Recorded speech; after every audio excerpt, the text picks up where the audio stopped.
Assalamualaikum warahmatullahi wabarakatuh. Alhamdulillah wa syukrillah la ni'matillah la hawla wa la quwata illa billah. Amma ba'du.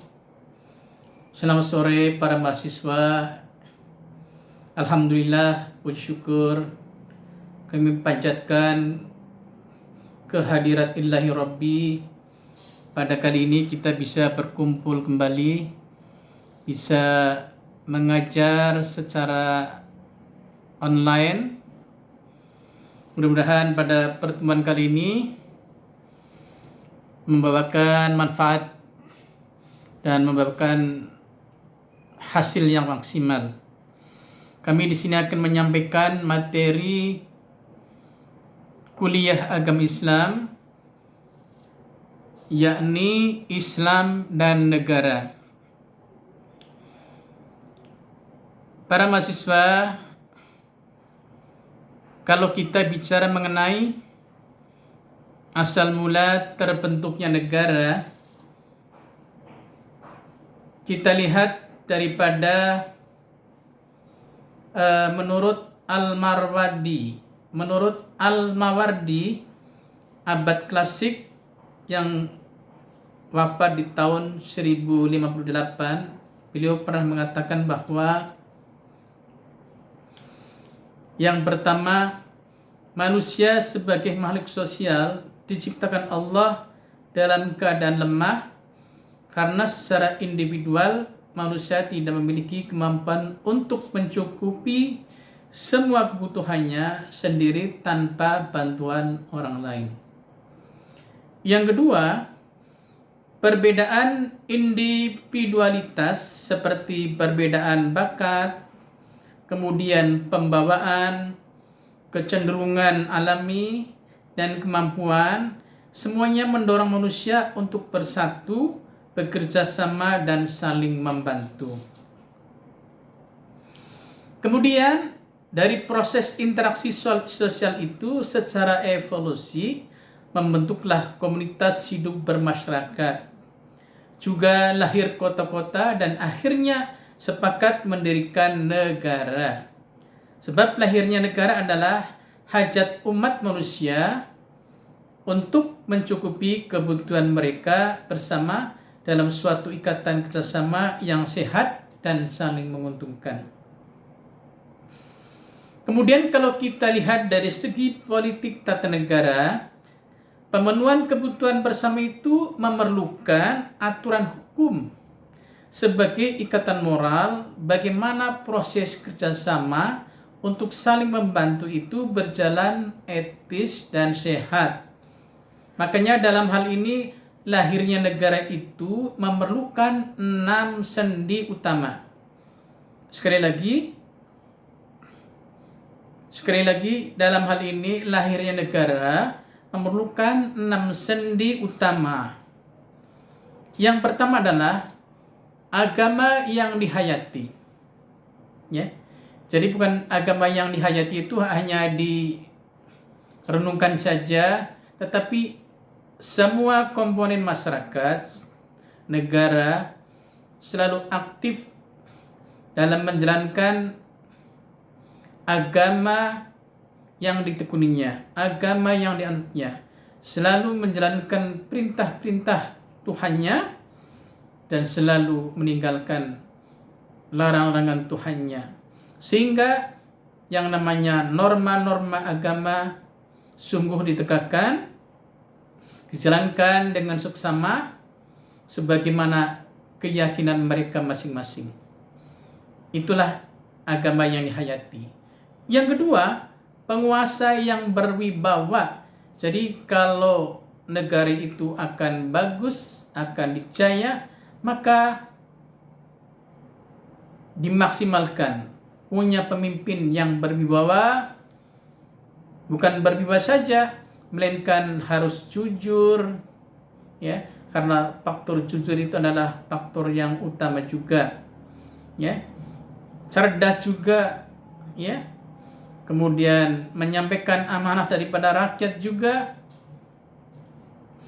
Kemudian seperti halnya contoh Nabi kita Muhammad Rasulullah SAW, ya, yang perlu ditiru dan diteladani oleh kita semuanya. Yang ketiga adalah keadilan yang menyeluruh.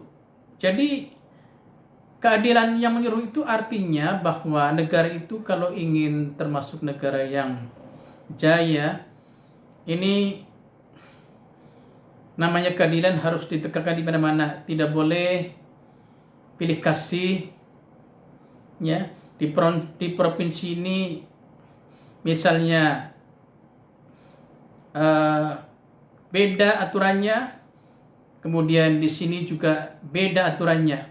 Artinya kalau pemerintahan yang mengikat adalah diberikan wewenang, kemudian diberikan porsi yang sama dalam hal keadilan, ya, baik keadilan yang bersifat umum maupun yang bersifat pribadi. Kemudian yang keempat, keamanan yang merata. Kalau negara ini ingin jaya juga, maka dijaminlah keamanan yang harus merata di setiap antero.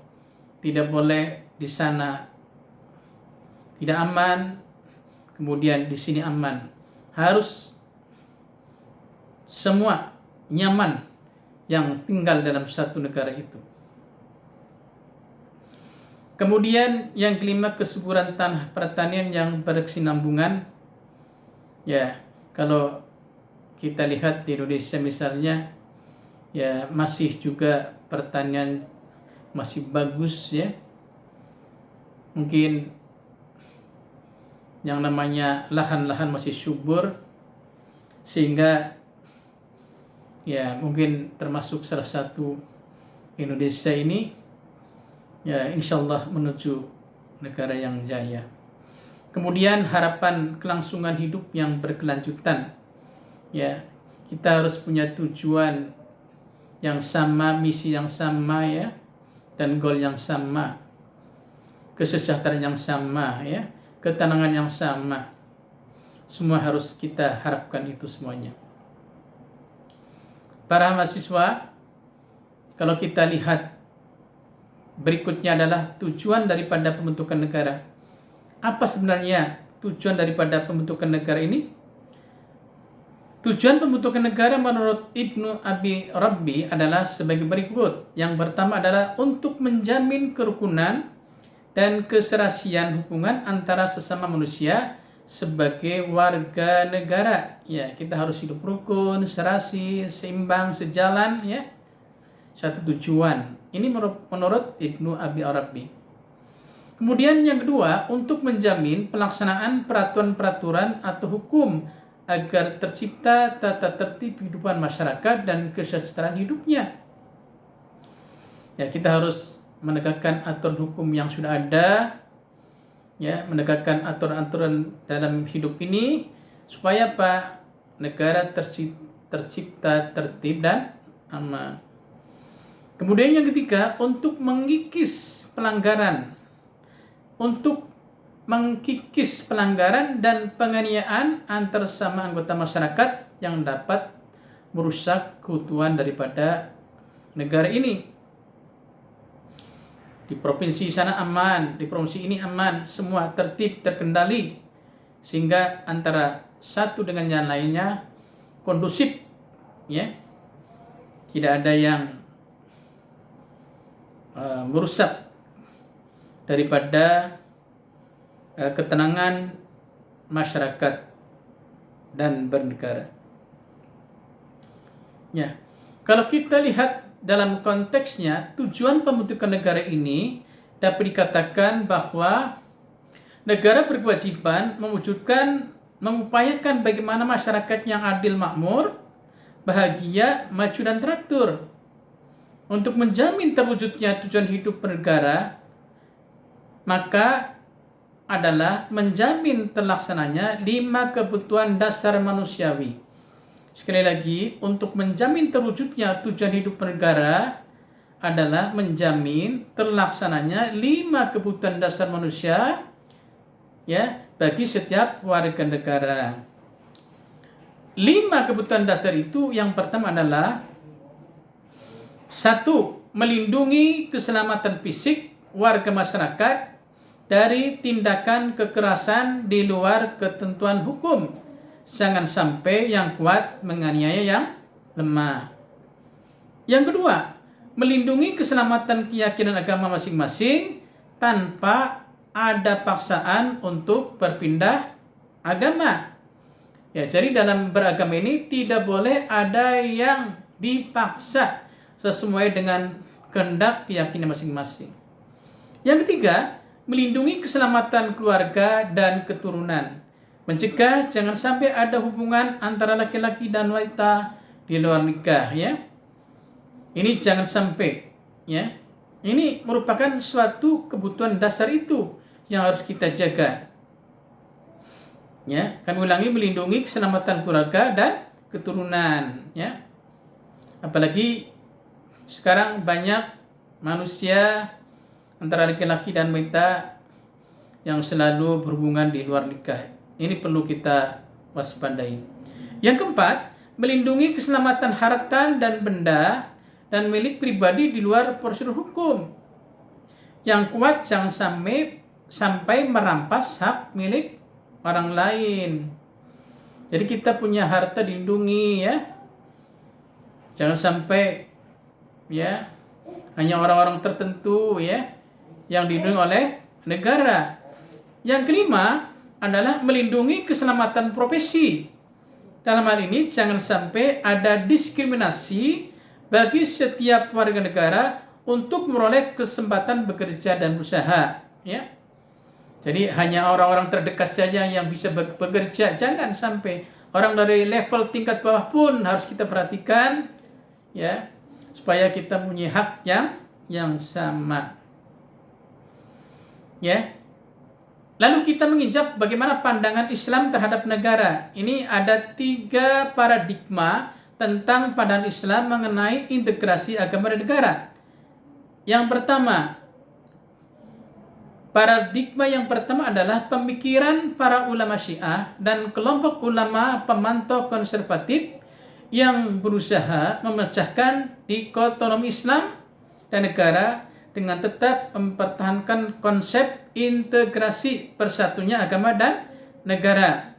Kalau kita lihat, menurut Mashkuri Abdillah yang dikutip oleh Somad Samawi dalam bukunya Pendidikan Agama Islam mengatakan ada 2 kelompok yang mendukung integrasi agama dan negara. Yang pertama, kelompok tradisional, yakni mereka tetap mempertahankan tradisi, praktek, dan pemikiran politik Islam klasik atau abad pertengahan seperti Rashid Ridho.